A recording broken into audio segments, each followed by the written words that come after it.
my back hurts. My neck hurts. Oh, I got aches and pains. Well, I don't, but I want to talk about aches and pains.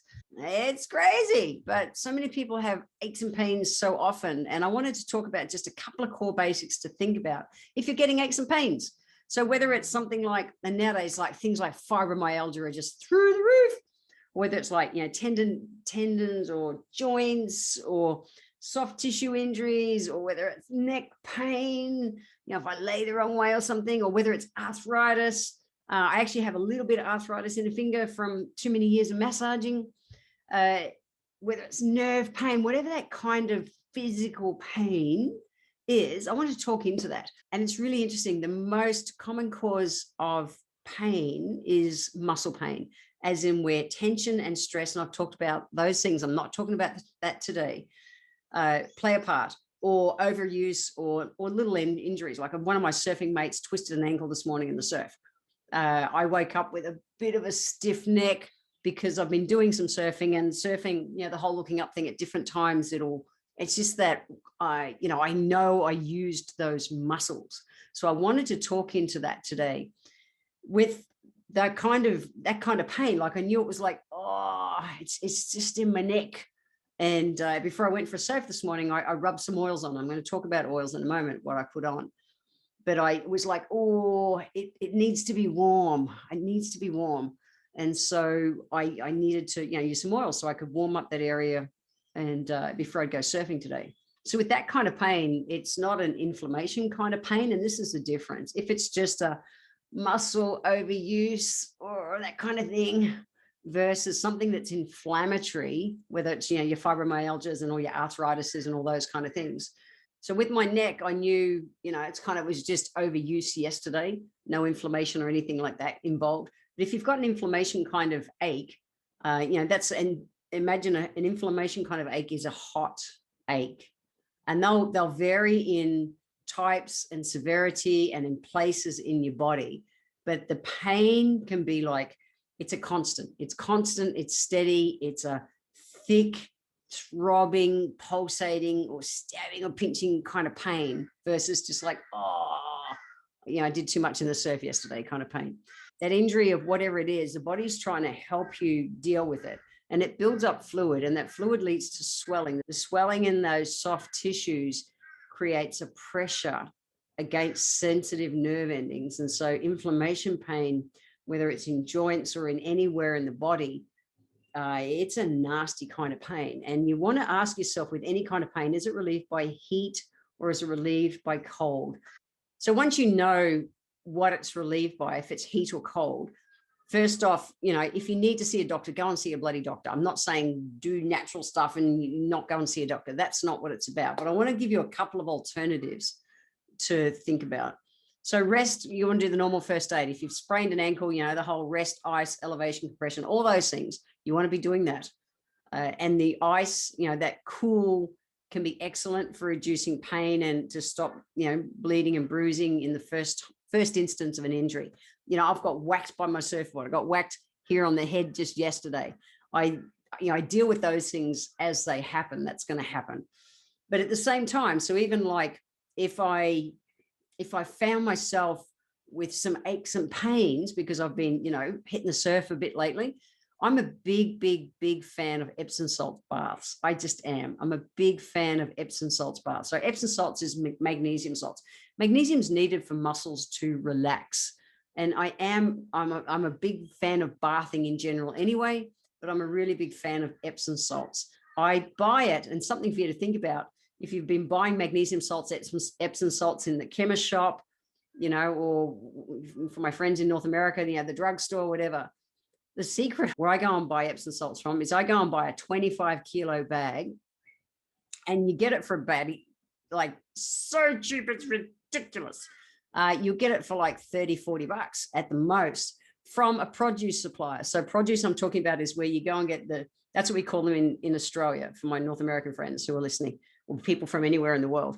But where you get, if you're going to go and buy horse feed, so whatever that kind of shop is in your language, go there and you buy, because they feed horses magnesium because they know how good it is for them. So magnesium in that form, for to soak in the bath, I'll buy in 25 kilo bags. And a bag will last me a whole year. It's so good. And then I can put like a half a kilo into a whole bath if I've really got some aches and pains. Nice warm water, soak all the way up to my neck. And it's just like, wah! And then I add some essential oils as well. And I'll talk about that just in a moment. But that's the first thing is, hot bath. Well, do your first aid first, rest, ice compression, all those things. But then Epsom salt bath, think about soaking it out. Let the warmth and the magnesium just relax all your muscles and all your body parts so that everything can start to let go, that tension that can be causing the pain. We want to also do enough movement to help whatever it is versus overdo it. So what we know is if something's sore and you're just resting up 100%, sometimes that can, depending on what it is, they can make it, seize up even more. It's the whole saying that if we don't use it, we lose it. So you want to be getting enough movement and exercise to help your body recover from whatever the aches and pains are, but at the same time, not go aggravating it. And your body, seek help from a health practitioner. A lot of people are using collagen nowadays. So collagen bone broth is useful, very useful, helping to kind of bring the lubrication and the flexibility back to joints particularly. So if you've got any of those kind of joint aches and pains, maybe you want to use collagen bone broth as part of your supplementation. I'll put a link to the one I use in the show notes. You can go and check that out. Go and see whether, whatever your healthcare provider is. I'm a big fan of acupuncture, especially if I've got aches or anything like that. I am a really big fan of acupuncture in general, whether it's massage, whether it's chiropractic, whether it's your osteo, whatever your kind of health provider is, make sure you check in with them to make sure you get all the support that you need. Because inflammation plays such a big part with so many aches and pains, I wanted to talk a little bit about nutrition for some foods to avoid that feed inflammation in your body. And then also obviously some foods to increase in your body because they work more as anti-inflammatory. So the first one is, these are the foods that you really want to avoid. And I've been talking about most of these through this Healthy Life Hacks series. So the main inflammatory foods you want to skip are, avoid or eliminate, preferably eliminate, but otherwise well and truly avoid all the shitty sugars, the high fructose corn syrup, scary shit. And in fact, the easy way to do it is just to go back and listen to episode 32, where I rattle off all the different kind of sugars, everywhere from maple syrup to the high fructose corn syrups to the agave syrups and that have become trendy. What's good, what's not. Go back and listen to everything about sugars. Now, we also want to make sure we're keeping away from trans fats. So trans fats are the fats that have been overheated past their smoking point.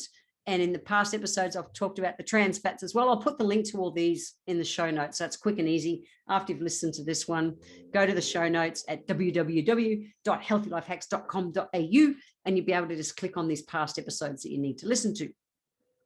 But trans fats, they're the ones that have been heated past their smoking point and they're just rancid and they are rank in your body, like really rank.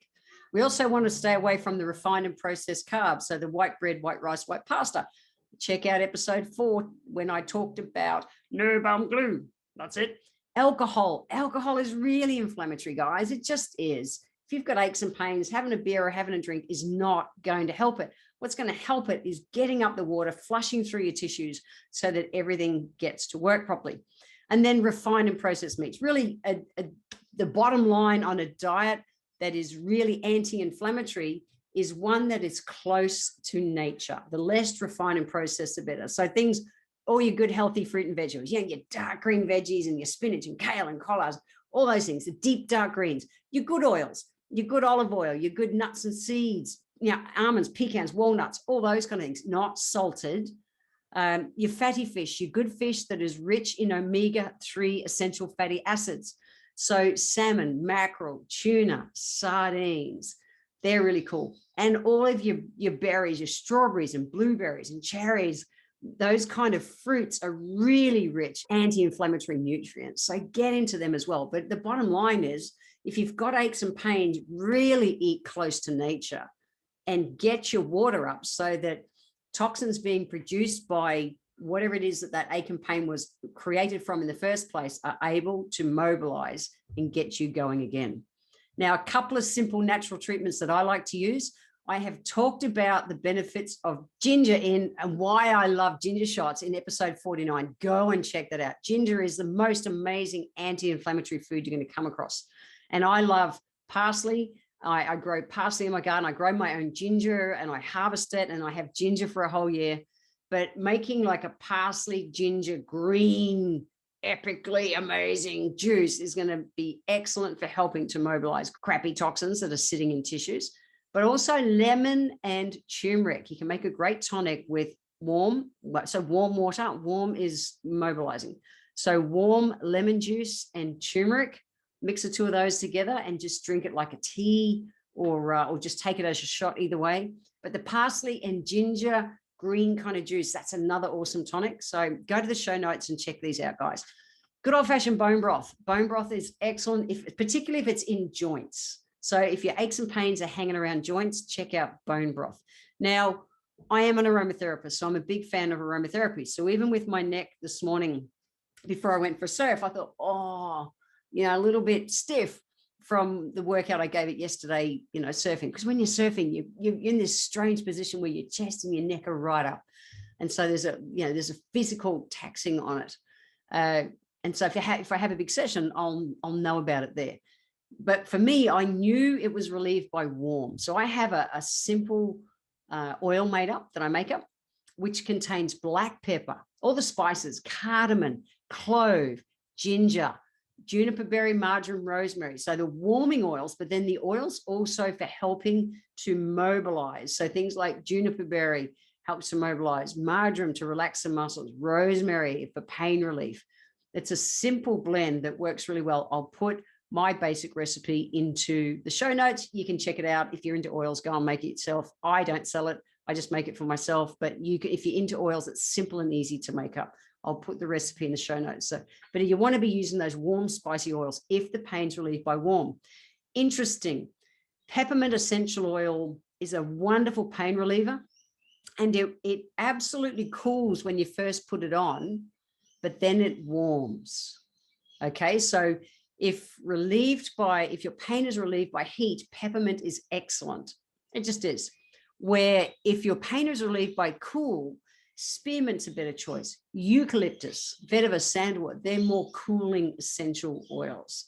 So if you are into aromatherapy, it's so easy to knock up a blend. Like I say, I'll put my blend that I use, just my general kind of aches and pains kind of blend. I'll just throw the recipe in.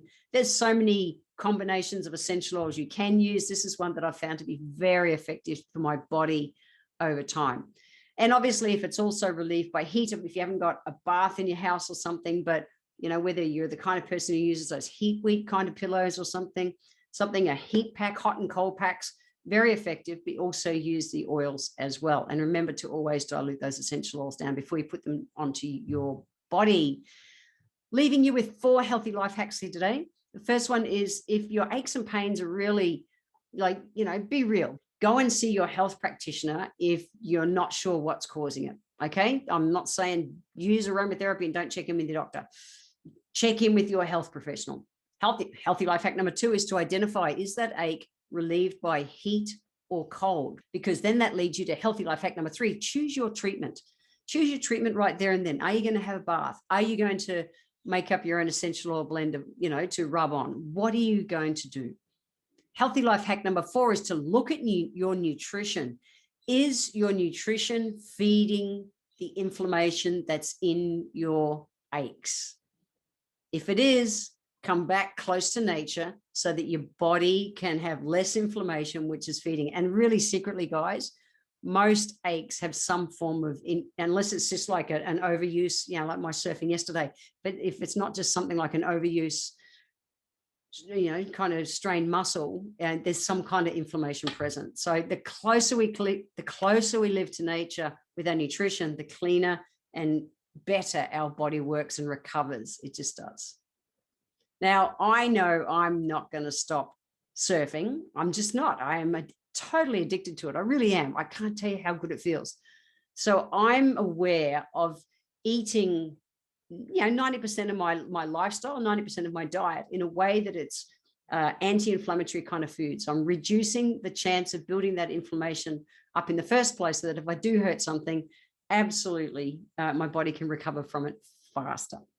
So if you want to check out the show notes, head over to www.healthylifehacks.com.au, and I'll throw in that oil recipe for my pain relief kind of oil, and also a couple of the links to bits and pieces. And look forward to seeing you on the next episode, because I'm going to be talking about how proximity, yes, that's the word, proximity actually rules our life. See you then.